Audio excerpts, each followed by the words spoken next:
Welcome to show cine corner. இன்னைக்கு நம்ம cine கார்னரில் ஒரு சூப்பரான க்ரைம் த்ரில்லர் மூவி தான் பார்க்க போகிறோம். நம்ம மலையாளத்தில் ரிலீஸ் ஆன நரிவேட்டை திரைப்படத்தை பற்றி தான் பார்க்க போகிறோம். இந்த படம் ரொம்பவே இன்ட்ரெஸ்டிங்கான க்ரைம் த்ரில்லர். இதில் வந்து நிறைய இன்ட்ரெஸ்டிங்கான சம்பவங்களும் நடக்கும். இந்த படத்தை பற்றி சொல்லணும்னா, இந்த படம் வந்து ஒரு உண்மையான சம்பவம். என்னடா உண்மையான சம்பவம் அப்படின்னு யோசிக்கிறீங்களா? எஸ், நம்ம வயநாட்டில் முத்தங்காடு அப்படின்ற ஒரு மலைப்பகுதி காடில் நடந்த ஒரு உண்மையான சம்பவத்தை தழுவி தான் இந்த படத்தை நரிவேட்டை அப்படின்னு சொல்லி எடுத்திருக்காங்க. இந்த படத்தை பற்றி ஒரு ஒன் லைன்ல சொல்லணும்னா, அந்த மலைக்காடுல வாழ்ந்த பழங்குடியினர் மக்கள் வந்து அவங்களோட உரிமைக்காக போராடுறாங்க. அதனால வந்து அங்கே நிறைய கொலைகள் நடக்குது. ஸோ அது மட்டும் இல்லாமல் அந்த கொலையை யார் பண்ணா, என்ன நடக்குது அப்படின்றத ஸ்டோரி தான் இந்த படத்தோட கதை. இந்த படத்தில் வந்து ஹீரோவோட பேர் வந்து பார்த்தீங்கன்னா வர்கீஸ். அவர் வந்து பார்த்தீங்கன்னா ரொம்பவே சும்மா அப்படியே ஒரு வெட்டியாக தெரிஞ்சுட்டு ஒரு விஐபி மாதிரி வீட்லேயே சுற்றிட்டு ஜாலியாக அம்மா காசில் இருந்துட்டு அந்த மாதிரி ஒரு பையன். அவர் வந்து பார்த்தீங்கன்னா திருவனந்தபுரத்தில் பிறந்து அங்கே வந்து வளர்ந்துட்டு இருப்பார். ஸோ அந்த இடத்துல பார்த்தீங்கன்னா அவங்க வீட்டில் வந்து சொல்லுவாங்க, என்னடா இப்படியே சுற்றிட்டு இருக்க, நீ ஒரு வேலைக்கு போனால் என்ன அப்படின்லாம் அவங்க வீட்டில் சொல்லுவாங்க. கண்டுக்க மாட்டார். இருக்கிற காசை வச்சுட்டு ஜாலியாக சுற்றிட்டு ஜாலியாக வந்து லைஃப்பை வந்து என்ஜாய் பண்ணிட்டு இருப்பார். ஸோ அவர் வந்து பார்த்தீங்கன்னா வாக் பண்ணி போயிட்டே இருப்பார். அங்கே வந்து ஒரு குளம் இருக்கும். அந்த குளத்தில் வந்து ஒரு போட் போயிட்டுருக்கும். அந்த போட்டை பார்த்த உடனே அந்த ஹீரோ வந்து ரொம்ப வேகமாக ஓடுவார். என்னடா வேகமாக ஓடுறாரு அப்படின்னு பார்த்தீங்கன்னா, அந்த ஹீரோவோட ஹீரோயின் வந்து அந்த போட்டில் போயிட்டு இருப்பாங்க. அவங்க பேர் வந்து நான்சி. அவங்க தான் வந்து ஹீரோயின். அவங்கள வந்து ஃபாலோ பண்ணி போயிட்டு இருப்பாரு. ஸோ அங்கே போனோடனே அவங்க அங்கே வந்து ரொமான்ஸ்லாம் பண்ணுவாங்க. லைக் வந்து அவங்க கிட்ட ஜாலியாக பேசிகிட்டு இருப்பார். ஜாலியாக பேசும்போது அந்த ஹீரோயின் வந்து சொல்லுவாங்க, அந்த ஹீரோயின் தான் வந்து இவருக்கு பாக்கெட் மணியை கொடுப்பாங்க. அவங்க வந்து கேட்பாங்க, நீ இப்படியே பண்ணிட்டு இருக்கியே, நான் எப்படி உன்னை கல்யாணம் பண்ணிக்க முடியும், நீ ஒரு வேலைக்கு போனால் என்ன அப்படின்னு சொல்லிட்டு அந்த ஹீரோயின் வந்து அவர்கிட்ட கேட்பாங்க. அவர் வந்து சொல்லுவார், எனக்கு வந்து செக்யூரிட்டி ஆகணும்னு ஆசை, அதுக்கு தான் நான் எக்ஸாம் எழுதுவேன், மற்ற எக்ஸாம்லாம் எழுதுனால எனக்கு அந்த ஒர்க்லாம் பிடிக்கல, கவர்மெண்ட் எக்ஸாம் எழுதுவார். அதனால அவர் சொல்லுவார், இல்லை நீ இப்படியே பண்ணிட்டு இருந்தேன்னா எங்கள் அப்பா வந்து உனக்கு பொண்ணு கொடுக்க மாட்டார் அப்படின்னு அந்த ஹீரோயின் வந்து கோவமாக சொல்லிட்டு அப்படியே போயிடுவாங்க. அந்த ஹீரோவும் வீட்டுக்கு கிளம்பி வந்துடுவார்.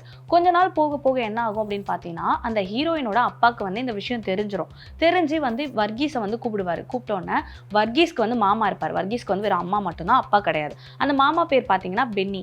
அவரை கூட்டிகிட்டு போய் அந்த ஹீரோயினோட அப்பா கிட்ட பேசுவார். பேசும்போது அந்த ஹீரோயினோட அப்பா வந்து ரொம்ப ஆஷாக பேசிடுவார், நீயே ஒரு வேலை இல்லாத பையன், நீ வந்து என் பொண்ணை வந்து எப்படி வச்சுப்ப, ஸோ உனக்கு வந்து ஓனாக வந்து அசட்ஸ் எதுவுமே கிடையாது, இருக்கிற அசட்ஸும் வந்து நீ ரெண்டல் விட்டுருக்க அப்படின்ட்டு ஒரு மாதிரி ரொம்ப ஆர்ஷாக பேசிடுவார். அப்படி பேசும்போது, நீ ஒரு வேலை இருந்தால் கூட நான் என் பொண்ணை நம்பி கொடுப்பேன் அப்படின்ட்டு அவங்க அப்பா பேசினோன்னே அப்படியே ஒரு மன உளைச்சல் ஆகிட்டு வீட்டுக்கு வந்துடுவார் வர்கீஸ். வந்தவுடனே அவங்க மாமா பென்னி வந்து சொல்லுவார், இது வரைக்கும் உனக்கு போலீஸில் நிறைய வேலை கிடச்சிருக்கு, நீ இதெல்லாம் போகாமல் இவ்வளோ அசிங்கப்பட்டு நின்று இருக்க, நீ எதனால் இப்படி இருக்க, நாளைக்கு அந்த பொண்ணு வேணும்னா நீ ஒரு ஜாப்க்கு போய் தான் ஆகணும் அப்படின்னு சொல்லுவார். சொல்லும்போது வர்கீஸும் வந்து யோசிச்சுட்டு இருப்பார். அப்படியே பார்த்தீங்கன்னா அப்படியே ஒரு போர்ஷன் போவோம். வர்கீஸை வந்து அடிச்சுட்டு இருப்பாங்க. அடித்து ரொம்ப துன்புறுத்திட்டு இருப்பாங்க. அந்த போலீஸுங்கெல்லாம் வந்து பார்த்தீங்கன்னா, நீ தானே இந்த கொலையை பண்ணன்ட்டு வேற ஒரு சீனில் அப்படியே போகும் கேமரா. அந்த சீனில் பார்த்தீங்கன்னா அவர் ரொம்ப ரத்தத்தோடு இருப்பார். நீங்கள் என்ன பண்ணணுமோ பண்ணிக்கோங்க அப்படின்றத வர்கீஸை காமிப்பாங்க. வர்கீஸை வந்து ரூம்குள்ளே போட்டு கட்டி போட்டு போலீஸ்லாம் அடிச்சுட்டு இருப்பாங்க.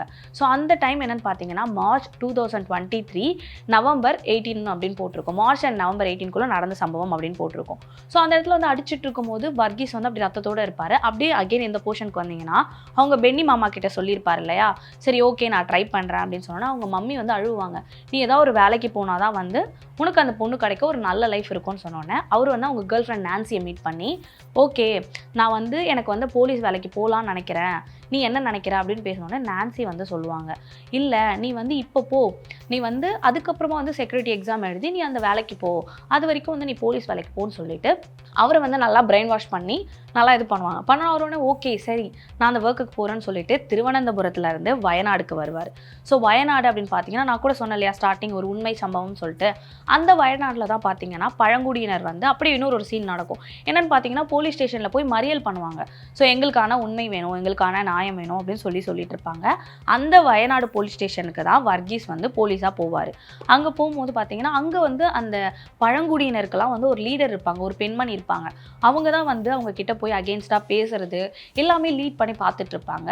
ஸோ அப்படி இருக்கும்போது அந்த ஸ்டேஷனுக்கு இவர் போயிடுவார். ஃபர்ஸ்ட் டே ஒர்க்கு அங்கே போனோன்னே பாஷர் அப்படின்ற ஒருத்தர் தான் வந்து வர்கீஸ்க்கு ஃப்ரெண்ட் ஆவார்.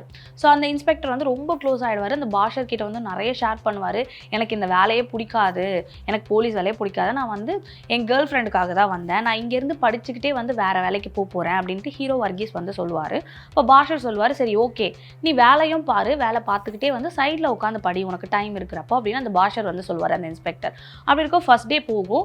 ஃபர்ஸ்ட் டேவே என்னன்னு பார்த்தீங்கன்னா, அந்த வயநாடு மக்கள் இருக்காங்கல்ல பழங்குடியினர், அவங்கெல்லாம் வந்து என்ன பண்ணுவாங்க, போய் போலீஸ் கிட்ட வந்து எங்களுக்கு வந்து காவலாக இருக்கணும், நீங்கள் ஸோ எங்களுக்கு வந்து காவலாக தேவைப்படுது, ஏன்னா வந்து எங்களை வந்து ரொம்ப வந்து மிரட்டுறாங்க, இங்கேருந்து கிளம்புங்க அப்படின்னு சொல்லிட்டு அந்த முத்தங்காடு பழங்குடியினர் வந்து அந்த போலீஸ் கிட்ட சொல்கிறாங்க. அதனால கவர்மெண்ட் என்ன பண்ணுறாங்க, அந்த பழங்குடியினருக்கு சேஃபாக வந்து போலீஸை வந்து அரேஞ்ச் பண்ணி கொடுக்குறாங்க. அந்த அரேஞ்ச்மெண்ட்டில் வந்து இந்த வர்கீஸும் இருக்கார். அடுத்த நாள் வந்து பார்த்தீங்கன்னா மறுபடியும் அவங்களை வந்து காவல் காக்கணும் அப்படின்னு சொல்லிட்டு அந்த இடத்துக்கு முத்தங்காடுக்கு எல்லாருமே போய் போலீஸ் எல்லாரும் இருப்பாங்க. அப்படி இருக்கிறப்போ ரகுராம் வந்து ஒரு பிளான் பண்ணுவார். அவங்கள காவல் காக்கும் போது அந்த முத்தங்காடில் இருக்க பழங்குடியினர்லாம் ஒரு ஃபெஸ்டிவல் பண்ணுவாங்க. அது வந்து அந்த ஃபெஸ்டிவல் வந்து ரொம்ப கோலாகலமாக பண்ணுவாங்க. அந்த ஃபெஸ்டிவலில் வந்து தண்ணி ஒரு குளம் இருக்கும், அந்த குளத்துல இருந்தால் தண்ணிலாம் எடுத்துகிட்டு வந்து அவங்க சமைப்பாங்க. இவங்க என்ன பண்ணுவார், இந்த ரகுராம் பிளான் பண்ணுவார், எப்படியாச்சும் பிளான் பண்ணி இந்த பழங்குடியினரை மலை கீழேருந்து தள்ளிடணும், எப்படியாச்சும் அவங்களை எல்லாரையும் கீழே தள்ளி விட்டுறணும், ஐ மீன் கீழே போயிடணும், சிட்டி சைட் போயிடணும் அவங்க அப்படின்னு சொல்லிட்டு பிளான் பண்ணி என்ன பண்ணுவார், அவங்க குடிக்கிற தண்ணி இருக்கு இல்லையா, அதில் வந்து கழிவு நீர், அதுக்கப்புறம் கெட்டு போன ஃபுட்ஸ் எல்லாம் எடுத்துகிட்டு போய் அந்த தண்ணியில் போட்டு கலந்துருவார். இதை வந்து வர்கீஸ் பார்த்துருவார். வர்கீஸ் பார்த்துட்டு என்ன பண்ணுவார்னு பார்த்தீங்கன்னா, அந்த பாஷர் இருக்கார் இல்லையா கூட இன்ஸ்பெக்டர் ஃப்ரெண்டு, அவர்கிட்ட போய் சொல்லுவார், ரகுராம் சார் வந்து இந்த மாதிரி அந்த தண்ணியில் வந்து கழிவு நீர்லாம் கலந்துட்டாரு அப்படின்னு பாஷர் சொல்லுவார். நீ இதை பற்றி எதுவுமே கண்டுக்காத, நீ ஃபஸ்ட் டே வந்திருக்க, நீ இப்போ தான் வந்திருக்க, நீ கற்றுக்க வேண்டியது இருக்குது, நீ வந்து எதுவுமே பேசாத, இதை பற்றி எதுவும் பேசாத, சைலண்டாருன்னு வர்கீஸ் கிட்ட சொல்லிடுவார். வர்கீஸ் வந்து இது எல்லாமே வந்து நோட் பண்ணி வச்சுப்பார். சரி நோட் பண்ணி வச்சு நம்ம எதுவும் கேட்கக்கூடாதுன்னு சொல்லிட்டு அமைதியாக விட்டுறாரு. இதை வந்து அந்த பழங்குடியினரும் கண்டுபிடிச்சிருவாங்க, இந்த போலீஸ் தான் வந்து இதெல்லாம் பண்ணியிருக்காங்க, நம்ம குடிக்கிற தண்ணியில் வந்து இந்த மாதிரி கழிவு நீர்லாம் கலந்துருக்காங்கன்னு சொல்லிட்டு அந்த பெண்மணி இருக்காங்களே லீடர், அவங்க போய் போலீஸ் கிட்ட ரகுராம் கிட்ட போய் சண்டை போடுவாங்க. இந்த மாதிரி வந்து நாங்கள் குடிக்கிற தண்ணியில் கழிவு நீரை கலக்குறீங்களே, இது எப்படி அப்படின்னு கேட்கும்போது, எங்களை பார்த்தா நாய் மாதிரி தெரியுதா அப்படின்னு கேட்கும்போது அந்த ரகுராம் சொல்லுவார், நீங்கள் எல்லாம் நாய்ங்க தான், உங்களை மாதிரி நாய்ங்களை வந்து காவல் காக்கிறதுக்காக எங்களை மாதிரி போலீஸை போட்டிருக்காங்க பார்த்தியா, உங்களெல்லாம் அடித்து முதல் விரட்டணும் அப்படின்னு சொல்லிட்டு ரொம்ப ஆஷாக வந்து அந்த ரகுராம் வந்து ஐபிஎஸ் பேசிடுவார். பேசினோன்னே அவங்க ரொம்ப கஷ்டப்பட்டு போயிடுவாங்க, அந்த பழங்குடியினெல்லாம் போயிடுவாங்க. மறுநாள் பார்த்தீங்கன்னா மிலிட்ரிஸ்லாம் வருவாங்க. வர்கீஸ் கேட்பாரு, என்ன நம்ம போலீஸ் தான் இருக்குமே, எதுக்கு மிலிட்ரிஸ்லாம் வராங்க அப்படின்னு கேட்கும்போது இந்த மாதிரி சொல்லுவார் ரகுராம், ஐபிஎஸ் சொல்லுவார், இது வந்து ஒரு சேஃப்டி பர்பஸ்க்காக தான் அப்படின்னு சொல்லுவார். சேஃப்டி பர்பஸ்க்கு தான் நம்ம இருக்கோம்ல அப்படின்னு கேட்கும்போது அந்த மிலிட்ரிஸ் வந்து சொல்லுவாங்க, இல்லை இங்கே வந்து ட்ரக்லாம் வந்து சேல் பண்ணுறாங்க, அந்த ட்ரக் இலெல்லாம் வந்து அரைச்சி விற்கிறாங்க அப்படின்னு கேள்விப்பட்டோம், அதுக்காக தான் நாங்களாம் வந்திருக்கோம், மிலிட்ரிஸ் நாங்களாம் வந்திருக்கோம், இந்த மக்கள் வந்து ட்ரக்லாம் சேல் பண்ணுறாங்கன்னு கேள்விப்பட்டோம் அப்படின்னு சொல்லுவாங்க. வர்கீஸ் யோசிப்பார், இங்கே அப்படி ஒன்றும் நடக்கலையே, சரி மைண்ட்குள்ளேயே வச்சுக்கிட்டு சைலண்ட்டாக இருப்பார்.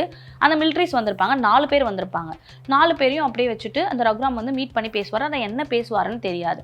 அடுத்த நாள் வந்து சொல்லுவார், அடுத்த நாள் வந்து அந்த பழங்குடியினர் இருக்காங்க இல்லையா, அவங்கெல்லாம் வந்து இவங்ககிட்ட எவ்வளோ பேசி போராடிட்டோம், ஒன்றும் பண்ணுற மாதிரி தெரியல, நம்ம ஸ்ட்ரெயிட்டாக வந்து கலெக்டர் கிட்டே போயிடலான்னு கலெக்டர் கிட்ட போவாங்க. அங்கே ஒன்று அவங்க பேசுவாங்க. அவங்க வந்து சொல்லுவாங்க, அவங்களும் என்ன சொல்லுவாங்கன்னா, இவங்களை பிளான் பண்ணி எப்படியாச்சும் அந்த மலையை விட்டு கீழே தள்ளணும், அதுதான் எல்லாரோடைய பிளான். அவங்க வந்து என்ன சொல்லுவாங்க, நீங்களும் வந்து நாங்கள் சொல்கிறதை கேளுங்க, உங்களுக்கு நாங்கள் எல்லாமே அரேஞ்ச் பண்ணி தரோம், உங்களுக்கு குடியுரிமை கூட கொடுக்குறோம், ஆனால் நீங்கள் வந்து உங்கள் மலையை விட்டு கீழே வந்துடணும் அப்படின்னோடனே அவங்க சொல்லுவாங்க, நாங்கள் பிறந்து வளர்ந்தது எல்லாமே இந்த மலையில் தான், முத்தங்காடல் தான், எங்களுக்கு இங்கே தேவையானதை பண்ணி கொடுங்கன்னு தான் சொல்கிறோம், நீங்கள் வந்து எங்களை போகணும் இங்கே போகணும் அங்கே போகணும்லாம் சொல்லக்கூடாது அப்படின்ற மாதிரி பேசுவாங்க. பேசினோன்னே என்ன நடக்கும் அப்படின்னு பார்த்தீங்கன்னா, சரி ஓகே அப்படின்னு சொல்லிட்டு வர்கீஸை காமிப்பாங்க. அதுக்கப்புறம் இந்த 4 மிலிட்ரியை காமிப்பாங்க. அந்த 4 மிலிட்ரி ஆஃபீஸரை வந்து ரகுராம் என்ன பண்ணுவார் அப்படின்னு பார்த்தீங்கன்னா, 2 பேரை வந்து பாஷர் கூடயும் 2 பேரை வந்து வர்கீஸ் கூடயும் அனுப்பி வைப்பார். எதனால் அனுப்பி வைப்பாருன்னு பார்த்தீங்கன்னா, அவங்க தான் சொன்னாங்க இல்லையா ட்ரக்லாம் இங்கே சேல் பண்ணுறாங்கன்னு சொல்லிட்டு, அதை பார்க்கறதுக்காக நைட்டோட நைட் அனுப்பி வைப்பார். நைட்டோட நைட் அனுப்பி வச்சா போயிட்டு அதில் ஒரு மிலிட்ரிஸும் வர்கீஸும் அவர் கூட ஒரு 2 மிலிட்ரி போனாங்க இல்லையா, அதில் ஒரு மிலிட்ரி மட்டும் இருப்பார். அந்த ஒரு மிலிட்ரி ஆஃபீஸர் மட்டும் கூட போயிட்டு செக் பண்ணுவார். அங்கே போனால் அவங்க பதுக்கி வச்சிருக்கிறது எல்லாமே நெல்மணி, இந்த தானியம் அந்த மாதிரி தான் இருக்கும். அப்போ வந்து வாக்கி டாக்கியில் வந்து இவர் சொல்லுவார், ரகுராம் கிட்ட வந்து வர்கீஸ் சொல்லுவார், சார் இங்கே அந்த மாதிரி எதுவுமே கிடையாது, இங்கே வந்து ஃபுட்டு தானியம் அந்த மாதிரி தான் வச்சுருக்காங்க, தப்பான ஒரு தகவலை வந்து யாரோ உங்களுக்கு சொல்லியிருக்காங்க அப்படின்னோடனே இந்த ரகுராம் எனக்கு தெரியும் அப்படின்னு சொல்லிட்டு சைலண்டாக விட்டுருவார். பாஷர் கூட போனார் இல்லையா மிலிட்ரி, பாஷரும் போயிருப்பாங்க. அங்கே போனால் பாஷரும் அந்த கூட போன மிலிட்ரி ஆஃபீஸர் வரவே மாட்டாங்க. வர்கீஸ்லாம் ரிட்டன் வந்து ரகுராம் கிட்ட சொல்லிட்டு வெயிட் பண்ணுவார். பாஷர் வரவே மாட்டாங்க, காலையிலாகவும் வரவே மாட்டாங்க. சொல்லுவார், இவ்வளோ பெரிய கார்டில் வந்து தேட முடியுமா, நமக்கு இருக்க வேலையே பெரிய வேலையாக இருக்குது, நீ வந்து பாஷரை கேட்டுட்டு இருக்க, வேலையை பாரியா அப்படின்னு சொல்லிடுவார் வர்கீஸ் கிட்ட, ஹீரோ கிட்ட. அப்போ வந்து வர்கீஸ் யோசிச்சிட்டே இருப்பார், 2 நாள் ஆகும், இன்ன வரைக்கும் போன போலீஸ் ஆஃபீஸர் வரல, நீங்கள் என்ன சார் கேஷுவலாக இருக்கீங்க, நாங்களே தேடி போகிறோம் அப்படின்னு சொல்லிட்டு என்ன பண்ணுவார், வர்கீஸ் வந்து போயிட்டு இருப்பார். போகும்போது என்ன அப்படின்னு பார்த்தீங்கன்னா, அங்கே அந்த பழங்குடியினர் ஒரு குழந்தை இருக்கும், அந்த குழந்தைகிட்ட வாக்கி டாக்கி இருக்கும். அந்த வாக்கி டாக்கி யாரோடதுன்னு பார்த்தீங்கன்னா பாஷரோட இதாக இருக்கும். அந்த குழந்தைகிட்ட இருந்து வாங்கினோடனே ரகுராம் என்ன சொல்லுவார், இந்த பழங்குடியினர் தான் வந்து பாஷரை வந்து கொலை பண்ணிட்டாங்க, வர்கீஸ் வந்து எப்படியோ தப்பிச்சு வந்துட்டு இருக்கான் அப்படின்னா. ஆனால் அதை பார்த்தா மிலிட்ரி மட்டும் வருவார். அவர் வந்து சொல்லுவார், ஒரே அடிபட்டு வந்திருப்பாரு, பாஷர் எங்கன்னு கேட்டால் இப்போதைக்கு என்கிட்ட எதுவும் கேட்காதீங்க, எனக்கு என்ன நடந்துச்சுன்னே தெரியல அப்படின்னு சொல்லிடுவார். அப்போது வந்து வர்கீஸ் யோசிப்பார், ஸ்டார்டிங்கே ரகுராம் பண்ணது சரியில்லை, 2 மிலிட்ரியும் நம்ம கூட அனுப்பி வச்சார், கண்டுபிடிச்சாரு. ஆனா இப்ப பாஷர் வரல. என்னன்னு பார்த்தா பாஷரோட வந்து பிணமா வந்து இருப்பாரு. அவரை பார்த்தோன்னா இறந்து இருப்பாரு.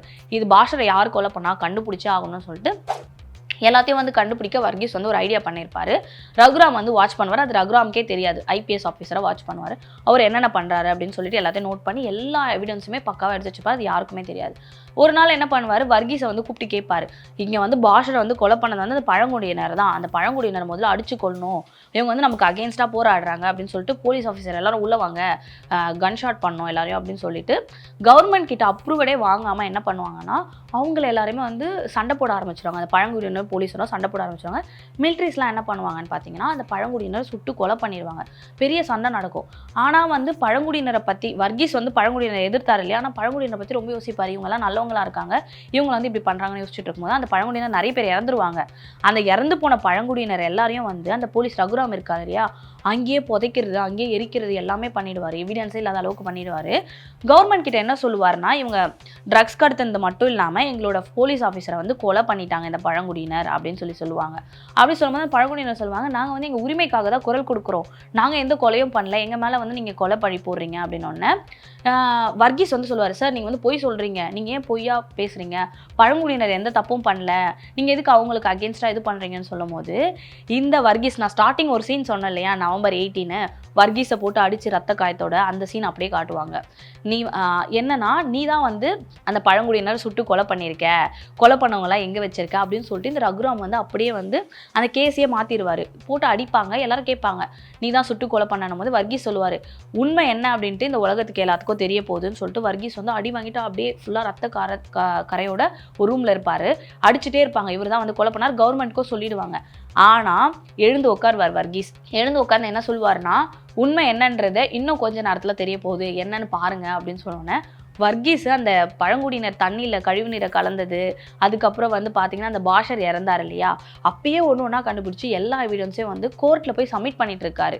ஸோ இப்படி சொல்லும் போது பார்த்தீங்கன்னா அங்கேருந்து கோர்ட்லேருந்து போலீஸ்லாம் வருவாங்க, க்ரைம் ஆஃபீஸர்ஸ்லாம் வந்து அங்கேருந்து அங்கே ஒரு 20 போலீஸு அவங்க எல்லாரையும் அரெஸ்ட் பண்ணுவாங்க. அது முக்கியமாக வந்து அந்த ரகுராம் இருக்கார் இல்லையா ஐபிஎஸ் ஆஃபீஸர், அவரை வந்து அரெஸ்ட் பண்ணி கேட்பாங்க. எவிடன்ஸ் எல்லாத்தையும் சப்மிட் பண்ணுறாரு. அந்த பழங்குடியினரை கொலை பண்ணி புதைச்சிருப்பாங்க இல்லையா, அதெல்லாம் வந்து காட்டியிருப்பார். ஸோ இத்தனை பேரை ஒரு பழங்குடியினரை வந்து நீங்கள் அடித்து கொலை பண்ணியிருக்கீங்க அண்ட் வந்து அவங்களுக்கு அகேன்ஸ்டாக வந்து செயல்பட்டிருக்கீங்க அப்படின்னு சொல்லிட்டு அந்த 20 போலீஸையும் வந்து தண்டனை கொடுத்து அவங்கள வந்து ஜெயிலில் அடைச்சிருவாங்க. ஸோ வர்கீஸ்க்கு வந்து பாராட்ட சொல்லுவாங்க. ஸோ அது மட்டும் இல்லாமல் வர்கீஸ் வந்து அந்த பழங்குடியினருக்கு கோர்ட் கிட்ட போய் அவங்களுக்கான குடியுரிமையும் வாங்கி கொடுத்துருப்பாரு.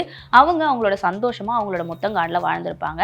இந்த சம்பவம் வந்து முழுக்க முழுக்க வயநாட்டில் நடந்த ஒரு உண்மையான சம்பவம். இதை தான் தழுவி நரிவேட்டை படத்தை நமக்கு அழகாக கொடுத்துருக்காங்க. ஸோ இதே மாதிரி சூப்பரான படத்தை பற்றிலாம் உங்களுக்கு நான் ரிவ்யூ சொல்கிறேன். மறக்காமல் நம்ம சினி கார்னரை சப்ஸ்கிரைப் பண்ணிடுங்க. டாடா பாய் பாய்.